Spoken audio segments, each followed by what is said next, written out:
we must talk about that. This is the greatest script I've read in a long time.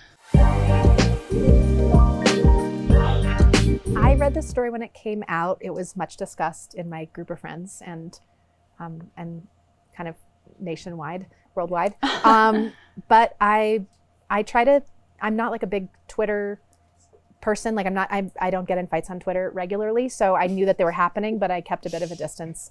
But I knew that they were happening and I was excited to be a spectator for that. That it, I guess, triggered or stoked so many people to debate and get really worked up on one side or another. Kind of, to me, that like hijacked the narrative and became its own narrative. Like people are not done talking about this. Everyone wants to talk about it no matter what. And looking at that was what was interesting to me more than siding with one or the other.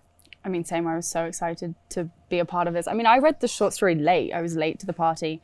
A friend of mine had read it because she'd had a similar experience. And then she said, have you read this short story? And I hadn't. And I read it. And then I met Susanna for a general meeting, I want to say like 3 weeks after I read it. And we started talking about Cat Person. And obviously this is what the short story does. It provokes so much conversation. And so I was like, oh my gosh, this, that, I felt this, I related to this.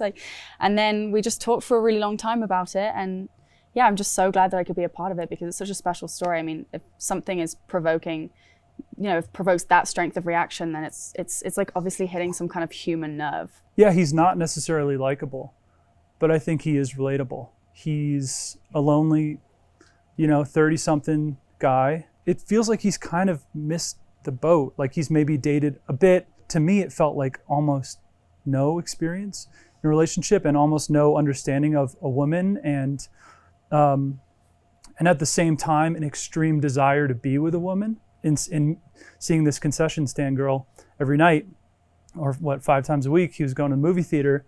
He's like, okay, I'm gonna do it tonight. Today's the day. Red vines. What a pickup line. Great pickup line. Yeah. And so anyway, it was about finding the courage and the understanding of who that guy is, which I was more than excited to play. A lot of actors wouldn't have felt, they would have constantly second guessed whether they were likable enough. Yeah. And just we were willing to make him not likable when he wasn't supposed to be, but still relatable, like you're saying, If you meet yourself 10 years ago, in the 10 years, you've learned so many things. You didn't know it 10 years ago, but there's a certain time where you will learn it. And sometimes it's a bad experience. And Robert learns it because this goes horribly wrong.